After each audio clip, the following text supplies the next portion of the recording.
My sister faked a pregnancy report and sent it to my fiancé, which made him call off our engagement. What she didn't know was that I'd been secretly paying her college tuition and covering all the house expenses. So, I cut off the support and walked away. This isn't just a story about a wedding nearly ruined. It's about a betrayal so cold, so utterly calculated by my own sister. It tore my family apart only to rebuild it, piece by painful piece. I'm Scarlett, and the moment I discovered my sister, Stephanie, had faked a pregnancy to sabotage my wedding, a deep, sickening realization hit me. I was about to expose not just her lies, but the very foundation of our family. I still remember the stunned faces at that rehearsal dinner: shock, betrayal, utter confusion. It was the night years of hidden resentments, blatant favoritism, and my own secret financial orchestrations exploded into public view. But before I tell you how everything unfolded, let me take you back to where it all began. This whole family drama taught me that karma has a way of finding everyone, and sometimes, the truth hurts more than any lie. Growing up, Stephanie and I had what looked like a typical sister relationship on the surface. But she was years younger, always the baby of the family, and my parents' favoritism was, to be frank, suffocatingly obvious. It wasn't just childhood. It continued well into our adult lives. They never seemed to grasp how deeply their blatant partiality affected me, how it chipped away at my self-esteem. From elementary school, I was the reliable one, the achiever. Straight A's, extracurriculars, doing chores without being asked. Stephanie, on the other hand, could do no wrong. She'd throw tantrums, and her room would magically get cleaned. She'd fail a test, and the teacher would be blamed. The pattern was crystal clear. I had to earn every bit of praise, while Stephanie received endless adoration just for existing. Scarlett, you're the older sister. You need to set an example. My mom's voice echoed that phrase constantly. It was the soundtrack to my entire childhood, a constant, painful reminder that my feelings always came second to Stephanie's comfort. Despite the emotional void, I excelled academically. I pushed myself, earning a full scholarship to an Ivy League school for computer science and business. My parents came to my graduation, of course, but spent most of the day talking about Stephanie's struggles with her college applications, effectively minimizing my monumental achievement. It felt like a punch to the gut. After college, I dove into a tech startup. Those early years? Brutal. 80-hour work weeks, sleeping under my desk, living on ramen. But the sacrifice paid off. By 26, I was the chief technology officer. By 28, when the company was acquired, I walked away with enough money to never work again if I chose. Ironically, my financial success coincided with my parents' business crashing and burning. They'd run a small retail store for 2 decades, but a mix of bad decisions and fierce competition had them teetering on bankruptcy. My proud father never told me directly. It was my mother, in tears, confessing they couldn't make their mortgage payment, that exposed the truth. That night, I made a decision that would reshape our family forever. I decided to help them, but it had to be a secret. I didn't want them to feel like failures, and honestly, I absolutely did not want Stephanie to know I had money. She'd already shown concerning flashes of jealousy whenever anything good happened in my life. When I brought my boyfriend, Mark, home for Thanksgiving that year, Stephanie's behavior was a glaring red flag. Mark was an amazing guy, a talented architect, kind, intelligent, and he treated me with so much respect. The moment Stephanie met him, her demeanor shifted. Her laugh became louder. She'd touch his arm a little too often during conversation. And she managed to mention her single status at least 5 times during dinner. "Your sister seems nice," Mark said afterward, completely oblivious to her overt flirtation. That's Mark, I thought, always seeing the best in people. "She can be," I responded vaguely, not wanting to taint his impression with my complicated feelings. By this point, the secret financial arrangement was already fully underway. Through a web of shell companies and trusts, I was quietly paying my parents' mortgage, car payments, health insurance, and credit card bills. I'd also set up a generous scholarship for Stephanie, covering her college tuition and apartment near campus.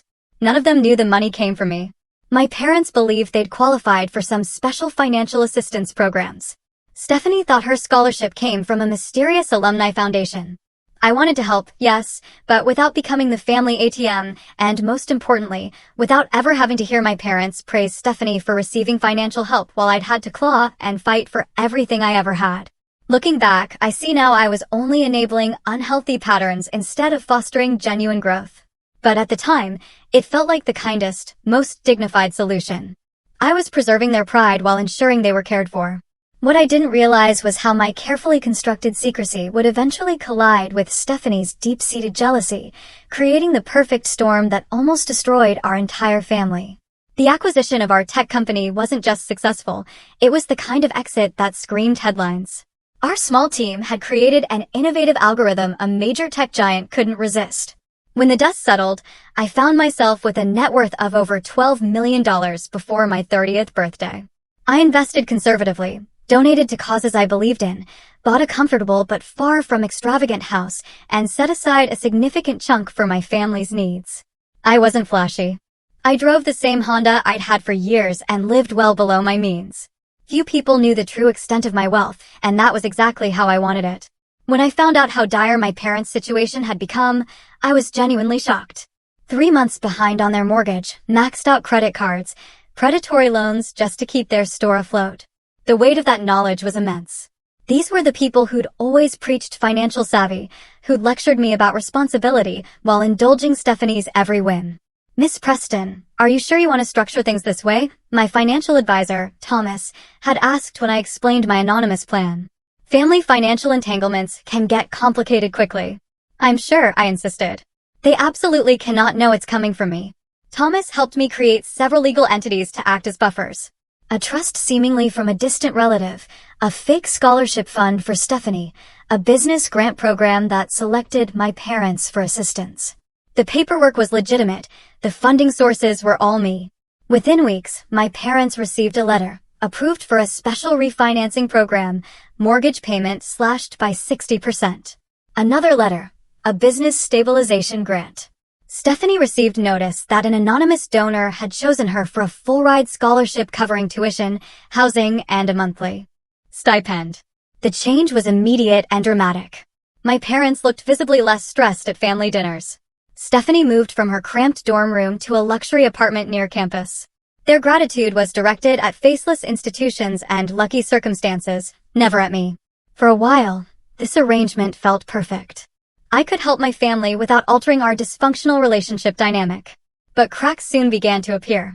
Despite having all her education and living expenses covered, Stephanie started dropping classes. By her junior year, she was barely enrolled part-time, though she confidently told our parents she was focusing on major courses. I, as the scholarship provider, received the real enrollment reports from the university. More concerning was her pattern with relationships and jobs. She'd date someone for a few months, manufacture drama, break up, then spend lavishly to heal her broken heart. She'd land a job, work for a few weeks, clash with management, quit or get fired, then take months to find another position, all while maintaining that luxury lifestyle thanks to my stipend. When Stephanie maxed out her first credit card at 21, my mother called, desperate.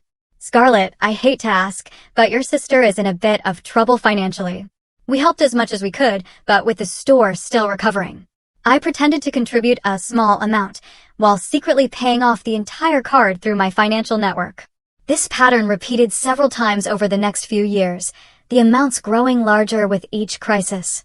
When Mark proposed after 2 years of dating, I was ecstatic. We planned a wedding for the following spring. Nothing ostentatious, but beautiful and deeply meaningful.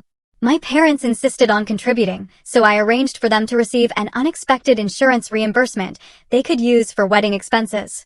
Again, my money, their pride. As wedding planning progressed, Stephanie's behavior became increasingly erratic.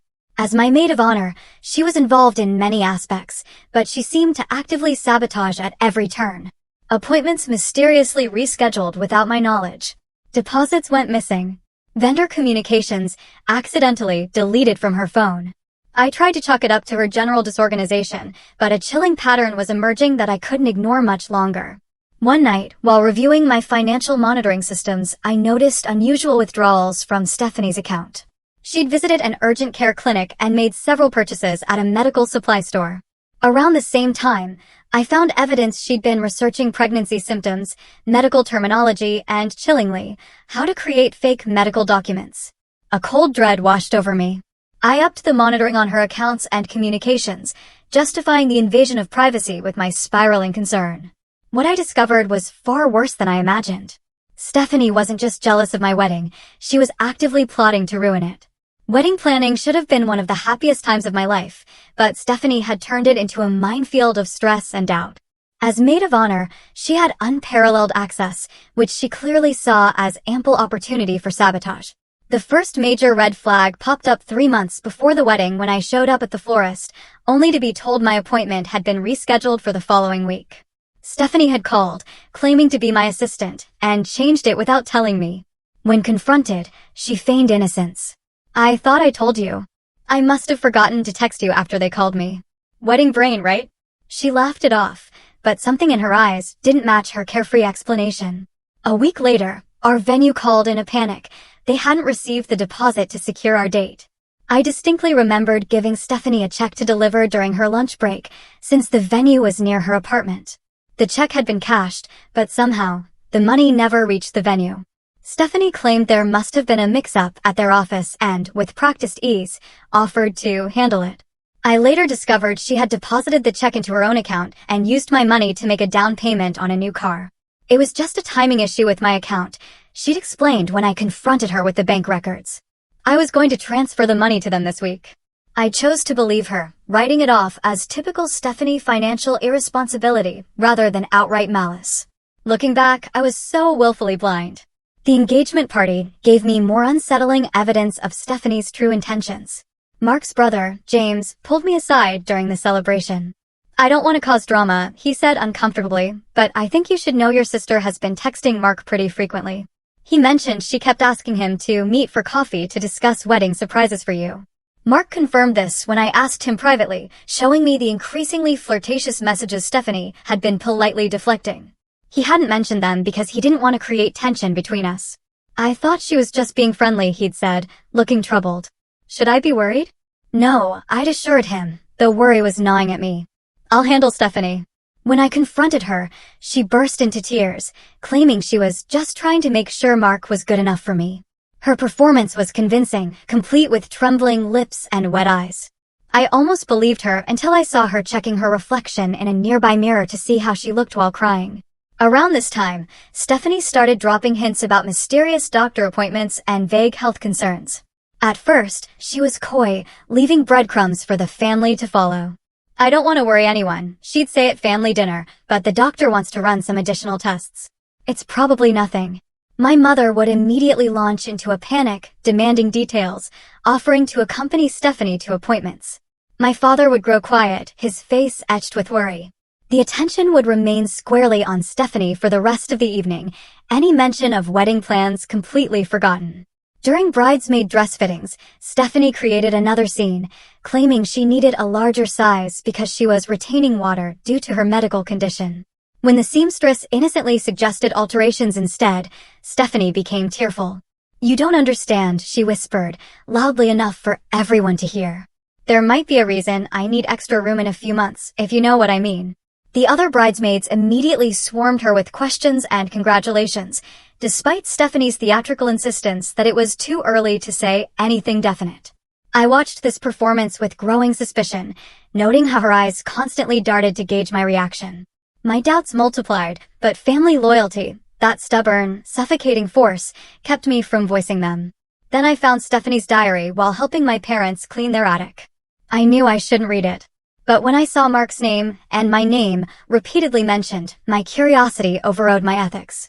The entries confirmed my worst fears. Scarlett always gets everything. The perfect grades, the perfect job, the perfect fiancé. Mom and Dad pretend to be proud of me too, but I see how they look at her. Now she's having this big wedding while I'm still single. It's not fair, but I have a plan that will make everyone forget about Scarlett's perfect day. By the time I'm done, all anyone will remember about this wedding is me. Another entry meticulously detailed her research into creating fake medical documents and her plan to announce a pregnancy and then complications during the wedding festivities to steal the spotlight. She'd even practiced her concerned but brave face in the mirror. I should have confronted her immediately, but part of me couldn't believe my own sister would go this far. I needed more evidence. And unfortunately, Stephanie was about to provide it. As the wedding week arrived and family gathered from across the country, Stephanie's health concerns conveniently intensified.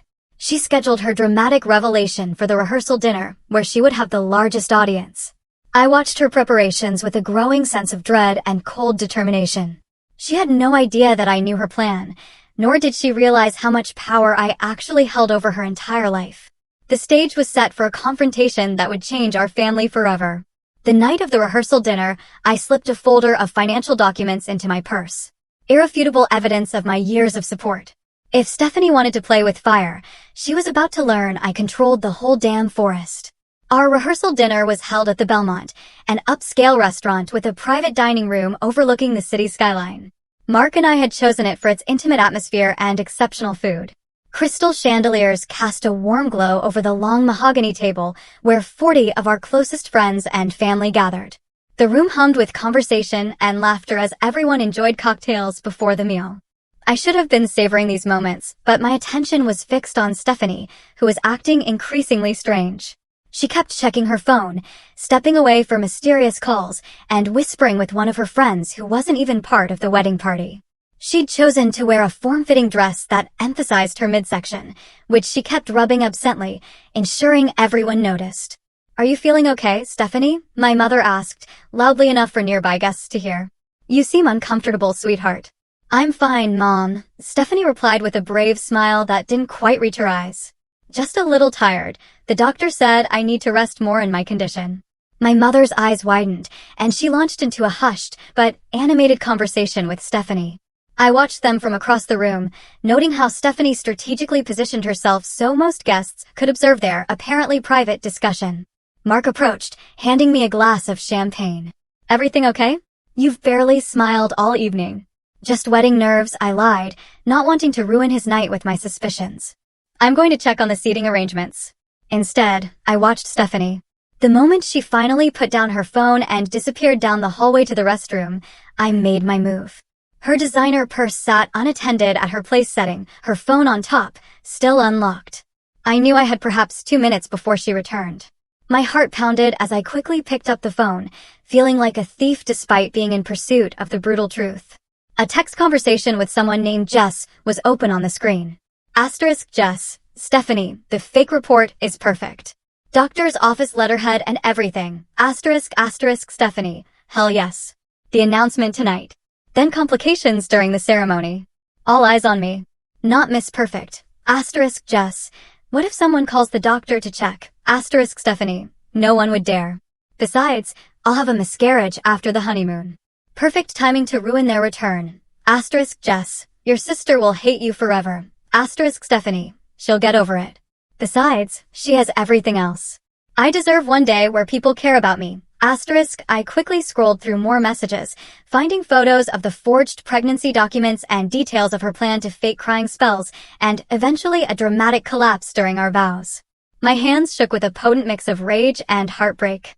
I rapidly took photos of the conversations with my own phone, then returned Stephanie's phone exactly as I found it. When Stephanie returned, our eyes met across the room. I maintained a neutral expression, but something in my gaze must have alarmed her because she quickly looked away and busied herself talking to one of the groomsmen. Dinner was served, and as coffee and dessert arrived, my father stood to make a toast. Just as he raised his glass, Stephanie dramatically placed her hand on her stomach and gasped. The timing was impeccable, interrupting the father of the bride moment before he could praise his daughter on her special weekend. "I'm so sorry," she said, her voice carrying perfectly across the now silent room. I wasn't going to say anything this weekend because I didn't want to take attention away from Scarlett and Mark, but she paused for effect, tears welling in her eyes. "I've been having some complications with my pregnancy. The doctor said I need to take it easy, but I wanted to be here for my sister." The room erupted in concerned murmurs. My mother rushed to Stephanie's side while my father stood frozen, toast forgotten. Mark looked at me in confusion, clearly wondering if I'd known about this supposed pregnancy. I felt a strange, cold calm descend over me. I stood up, wine glass in hand. The room gradually quieted as people noticed me preparing to speak. "Thank you for your concern for my sister," I said, my voice steady. "But I think we should clarify something. Stephanie, would you like to tell everyone the truth about your pregnancy, or should I?" Stephanie's face paled, but she recovered quickly. "Scarlett, I know you're upset about the timing, but this isn't about you for once." I smiled tightly. "You're right. It isn't about me. It's about you lying to everyone in this room. There is no pregnancy, is there, Stephanie?" Gasps echoed around the table. Stephanie's expression hardened. How dare you? Why would I lie about something like this? To ruin my wedding, according to your text with Jess. I held up my phone, showing the screenshots. The fake doctor's report was a nice touch. Very convincing letterhead. Stephanie's face contorted with rage, but then, chillingly, it shifted into a smug smile. You went through my phone. That's a new low, Scarlett. Always the perfect sister, right? Well, at least I don't pretend to be something I'm not. Everyone thinks you're so successful, but you're just a pathetic control freak who can't stand when someone else gets attention. It was the moment I'd been waiting for. I reached into my purse and pulled out the folder I'd prepared. Speaking of control, I said quietly, did you ever wonder how you could afford that luxury apartment on part-time retail wages? Or how our parents magically recovered from near bankruptcy 5 years ago? Or where your scholarship came from after you failed half your classes? Stephanie's smug expression finally faltered. My mother made a small noise of distress. Scarlett, this isn't the time, my father began, but I cut him off. Actually, this is exactly the time. For years, I've been funding this entire family. The mortgage on your house, Dad. The business recovery grant, Mom's medical bills, Stephanie's apartment, car payments, credit card debt, and the scholarship that mysteriously never required any academic performance. I opened the folder and placed several documents on the table. It's all here. Bank transfers, shell companies, trust arrangements. I own the company that owns your house. I'm the anonymous donor behind Stephanie's scholarship fund. I've paid off her credit cards 7 times in the last 3 years. The room had gone completely silent. Mark was staring at me in shock. This was news to him as well. My mother had collapsed into her chair, one hand covering her mouth. My father stood rigidly, his face ashen. Stephanie's expression shifted from confusion to horror as she processed what I was saying. You're lying, she whispered, but her voice lacked all conviction. The pregnancy report isn't the only fake document in this family, Stephanie. The difference is mine were created to help you, not hurt you. I turned to address our stunned guests. I apologize for this family drama. Please enjoy the rest of your evening. Mark and I look forward to celebrating with you at our wedding tomorrow, assuming we still have one after all these revelations. As I walked out of the dining room, I heard Stephanie begin to sob. Real tears this time, not the performative ones she'd perfected over the years. Part of me felt terrible for exposing her this way, but a larger part felt an overwhelming, liberating relief. The intricate web of lies I'd been maintaining for years had become its own trap. And maybe, just maybe, this painful, public truth was our only way forward. After I left the rehearsal dinner, I drove aimlessly for nearly an hour, ignoring the constant buzzing of my phone. Mark finally reached me with a text that simply read, I'm at your place whenever you're ready to talk. No pressure. I love you. His simple message broke through my emotional numbness. I drove home to find him waiting on the porch swing, 2 glasses of wine beside him. When I sat down, he didn't pepper me with questions or judgments. He just put his arm around me and waited. I should have told you, I finally said, about the money, about all of it. Yes, you should have, he agreed quietly. But I understand why you didn't. You do. Scarlett, I've watched how your family treats you for 2 years. You're the responsible one, the fixer, the achiever who never gets the same praise or attention as your sister. You found a way to help them without becoming their ATM or changing how they see you. It wasn't honest, but it was kind, in a complicated way. His understanding brought fresh tears to my eyes. What happens now? I asked. That depends, he said, looking into my eyes. Do you still want to marry me tomorrow? Despite everything, I laughed, a real, genuine laugh. That's the only thing I'm still sure about. Mark smiled and squeezed my hand. Then we'll figure out the rest together. My brief moment of peace was interrupted by my phone ringing again. My father, for the 12th time. I finally answered. We need to talk, he said, his voice grave. Everyone's at the house, including Stephanie. The emergency family meeting was exactly as uncomfortable as I expected. My parents' living room, the house I'd secretly been paying for, felt suffocating.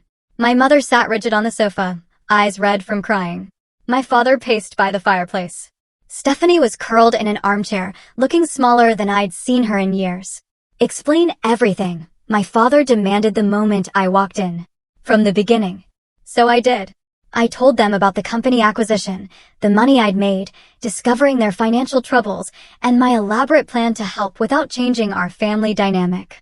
I explained the shell companies, the fake scholarship fund, the business grants, and all the times I'd secretly bailed out Stephanie. Why didn't you just tell us? My mother asked, her voice breaking. Why all the deception? Would you have accepted my help? I countered. Would it have changed how you treat me compared to Stephanie? Or would I have just become the family bank while still hearing about how special and precious she is? My father flinched at my words. We don't favor, Dad, please, I interrupted. My entire childhood, I heard, why can't you be more like Stephanie when it came to being sociable? But never, why can't Stephanie be more like Scarlett when it came to responsibility or achievement? I paid for her apartment while she dropped out of classes, and you still praised her for her independence while asking why I worked so much. An uncomfortable silence filled the room. Finally, Stephanie spoke. I didn't know, she said quietly. About the money, any of it. That was the point. But why? Why help me when I've been so awful to you? Because you're my sister, I said simply. And because I thought if I removed the financial stresses, maybe our family could just be normal. Stephanie unfolded herself from the chair and walked to the center of the room. I need to tell you all something, she said, her voice steadier than I expected. Scarlett's right about the pregnancy. I faked it. I was going to pretend to have complications during the ceremony tomorrow. She swallowed hard. But that's not all. I also contacted Mark's ex-girlfriend and invited her to object during the ceremony. And I've been trying to get Mark's attention since the day they got engaged. My mother gasped. Stephanie, how could you? Because I'm jealous, okay? Stephanie's voice rose. I've always been jealous of Scarlett. Everyone thinks I was the favorite, but being the favorite just meant no one expected anything from me. Do you know what it's like living in the shadow of someone like her? Perfect grades, perfect career, perfect fiancé. I'm a college dropout working retail at 26. And now I find out I couldn't even manage that without my big sister secretly funding everything. Her raw honesty stunned me. For the first time, I saw my sister not as my rival or the family favorite, but as someone who'd been damaged by the same family dynamic that had hurt me, just in a different way. My father sank into a chair, suddenly looking every one of his 63 years. We failed you both, he said quietly. Scarlett, we put too much responsibility on you and took you for granted. Stephanie, we didn't give you the structure and expectations you needed to thrive. My mother wiped her eyes. What happens now, Scarlett? Will you keep supporting us? The naked anxiety in her question confirmed what I'd always feared, that financial support was the only real value I had to them. Before I could answer, Mark spoke from the doorway where he'd been quietly observing. I think that's the wrong question, Mrs. Preston, he said gently.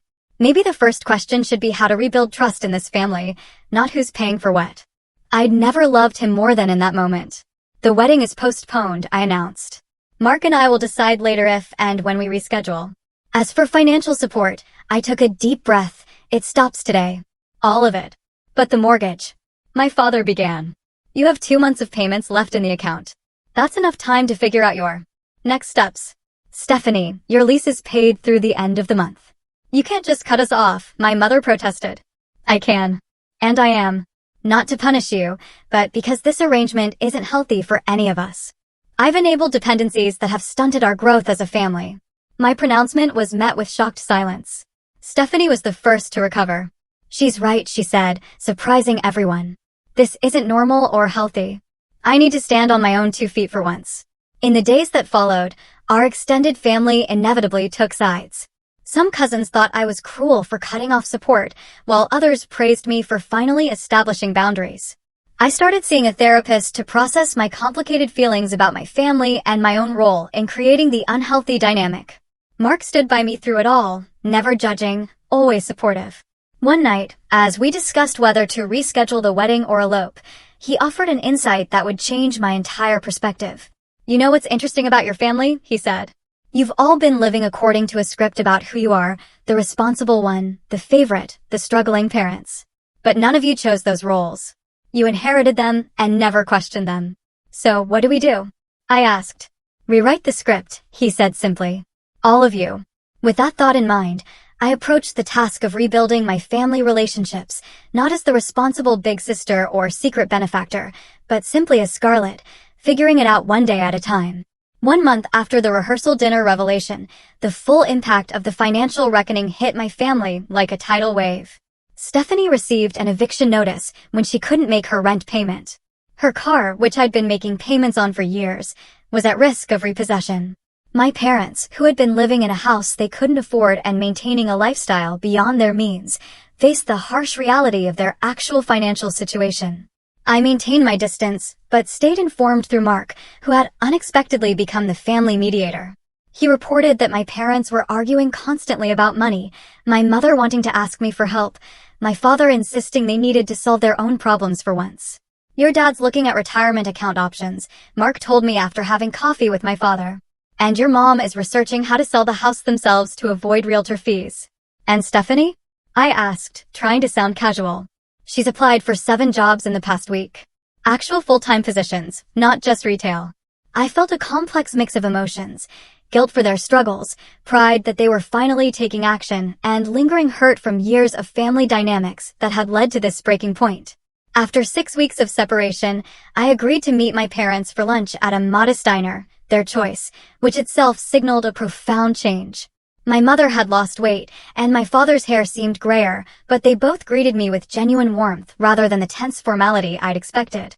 "We've been working with a financial advisor," my father said after we ordered, "creating a realistic budget based on our actual income, not supplements." "We should have done this years ago," my mother added, her voice tinged with regret. "We're selling the house. Found a nice condo that's within our means." I nodded, surprised by their pragmatic approach. "Scarlett," my father said, leaning forward, "we owe you an apology, not just for taking your money without knowing, but for all the years before that. We placed too much responsibility on you and gave too little structure to Stephanie. We see that now. We've started family therapy," my mother added. "All 3 of us.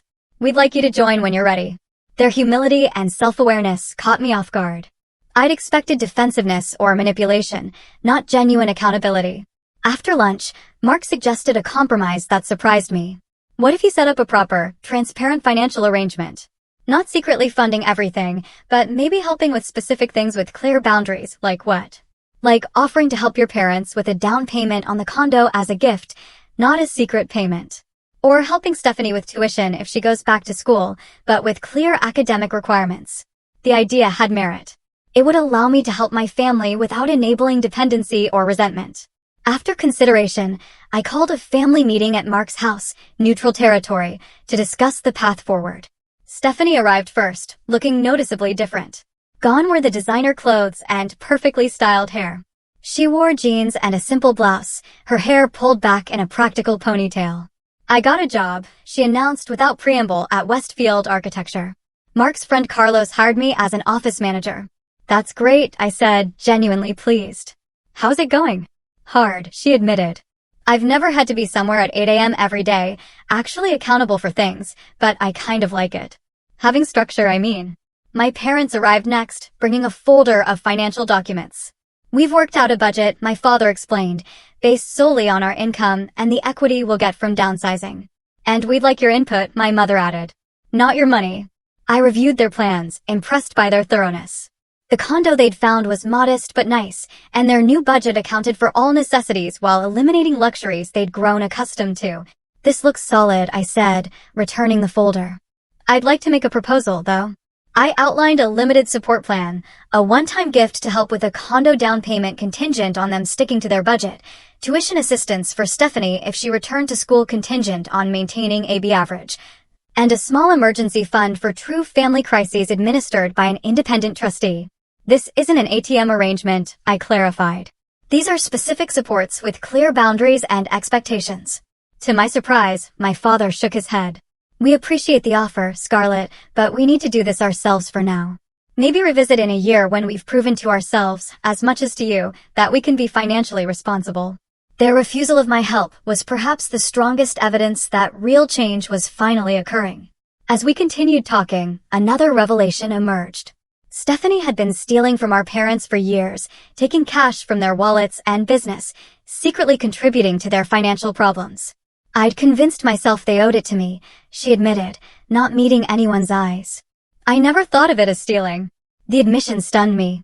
All this time, I'd been secretly supporting everyone, and Stephanie had been secretly undermining that support. The dysfunction ran deeper than I'd realized. After the meeting, Stephanie asked to speak with me privately.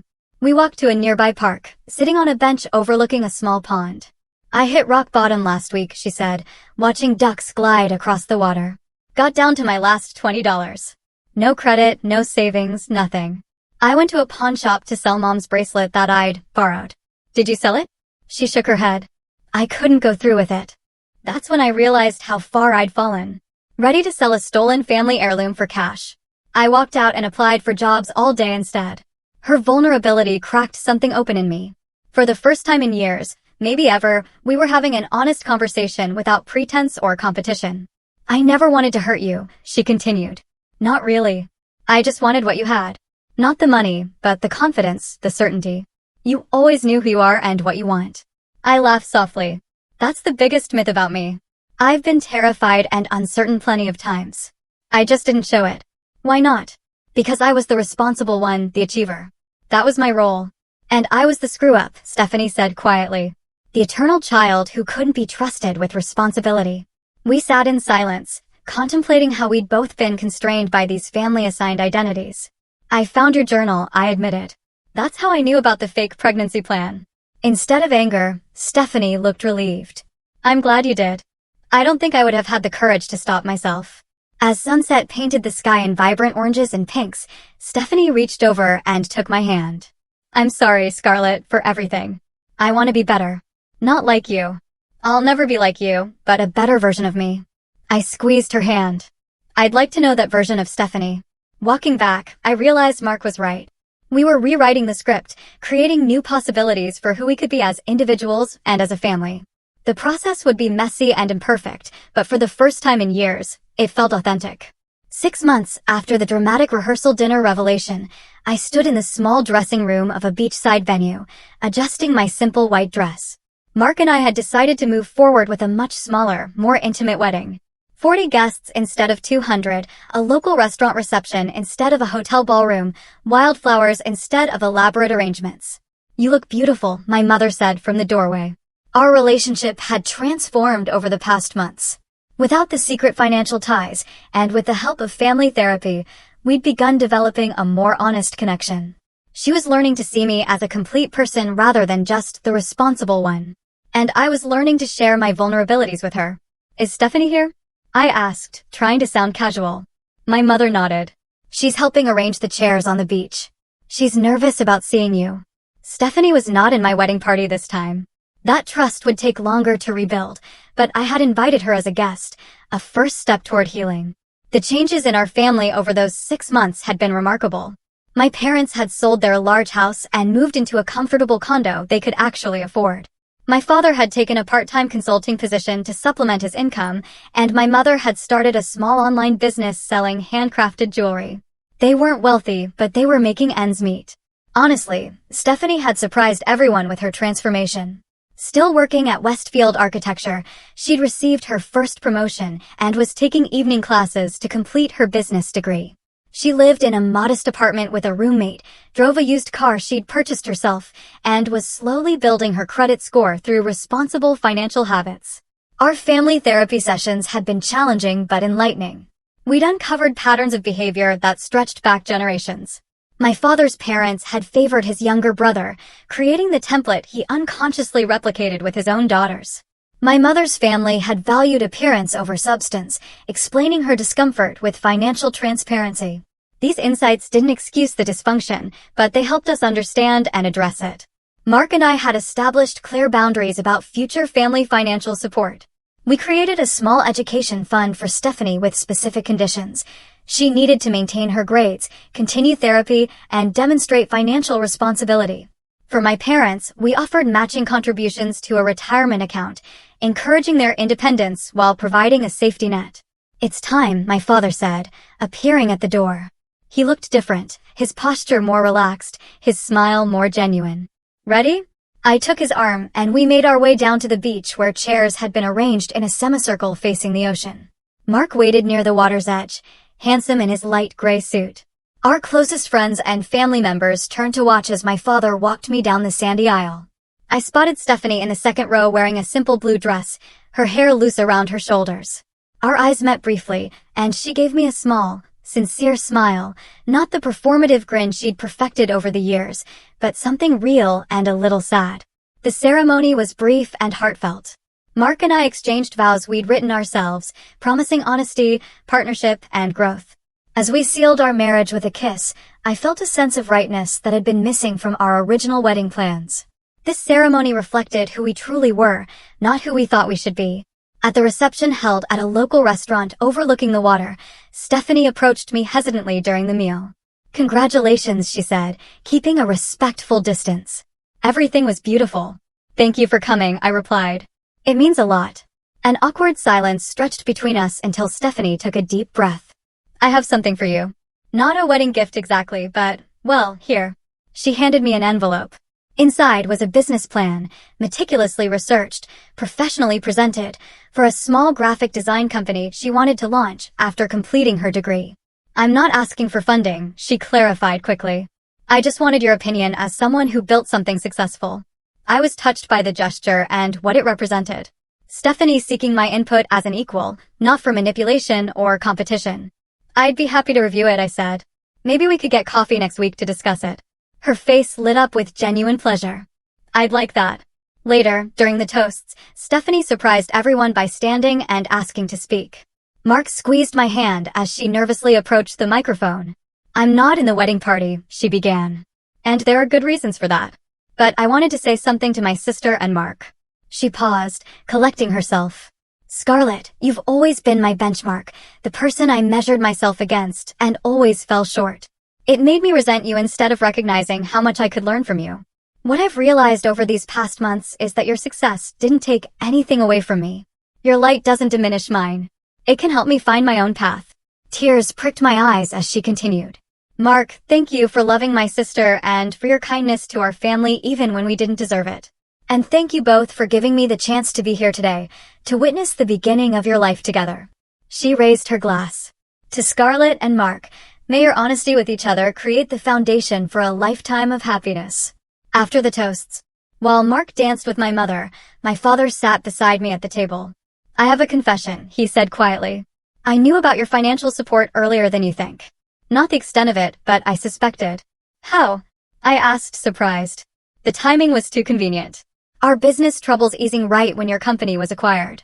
But I didn't say anything because he looked away embarrassed, because it was easier not to. I let pride and shame keep me from having an honest conversation with my own daughter. "We all made mistakes, Dad," I said gently. He nodded. "But we're finding our way now, aren't we? As a family." "Yes," I agreed. "I think we are." Our honeymoon was simple, a week at a quiet resort in the Caribbean where Mark and I swam, read books, and talked about our future. We discussed having children someday and how we would approach parenting differently than our own families had. "We'll make different mistakes," Mark pointed out pragmatically. "No parent is perfect." "True," I agreed. "But we'll be honest about them. No family secrets, no assigned roles, no financial deceptions, even well-intentioned ones." On our last evening, watching the sunset from our balcony, I reflected on the journey of the past year. The fake pregnancy report that had been meant to ruin my wedding had ultimately saved our family by forcing us to confront truths we'd all been avoiding. Stephanie's jealousy and my secret financial control had been symptoms of a deeper dysfunction that had finally been brought to light. When we returned home, I followed through on my promise to review Stephanie's business plan. We met at a coffee shop, and I was genuinely impressed by the thought she'd put into her concept. "This is really good," I told her. "Honestly, you've identified a solid niche, and your financial projections are conservative but promising." "Really?" Her face lit up with pride. "I've been researching business programs. I want to apply for my MBA after I finish my bachelor's degree." "I think you'd be excellent at it," I said, meaning it. "Have you thought about applying for scholarships?" "Actually, yes. I've already submitted applications for 3 merit-based programs." She smiled. Real ones this time. As we continued discussing her plans, I realized we were having our first conversation as adults. Not as the responsible sister and the favorite, not as the achiever and the screw-up, but as 2 women finding their way in the world, connected by blood and increasingly by choice. 6 months later, Stephanie was accepted into a competitive business program with a partial scholarship. My parents had settled comfortably into their new, more modest lifestyle. Mark and I had bought a new house with a guest room that had already hosted each family member for visits. The journey wasn't perfect. We still had disagreements and moments of falling back into old patterns. But the foundation had shifted from secrets and resentment to honesty and growth. The sister who had once faked a pregnancy to ruin my wedding was now someone I spoke with weekly, sharing advice and genuine connection. The parents who had once unknowingly accepted my financial support now stood proudly on their own feet with appropriate boundaries and transparent communication. As for me, I was learning that being the fixer, the responsible one, wasn't my only identity. I could be vulnerable, ask for help, make mistakes, and still be valued. The control I'd maintained through secret financial support had been an illusion that ultimately hurt everyone, including myself. Real control, I discovered, came from honesty about who we are, what we need, and how we show up for each other. And sometimes the greatest gift we can give our family isn't money or security, but the truth, however uncomfortable it might be. Have you ever experienced a family betrayal that ended up transforming your relationships for the better? My sister's attempt to ruin my wedding actually saved our family by forcing us to confront truths we'd all been avoiding. If this story resonated with you, I'd love for you to share your thoughts in the comments. And if you know someone struggling with complicated family dynamics, sometimes hearing that we're not alone can be incredibly healing. Thank you for staying with me through this entire journey. Remember, sometimes what looks like an ending is actually the beginning of something much, much better.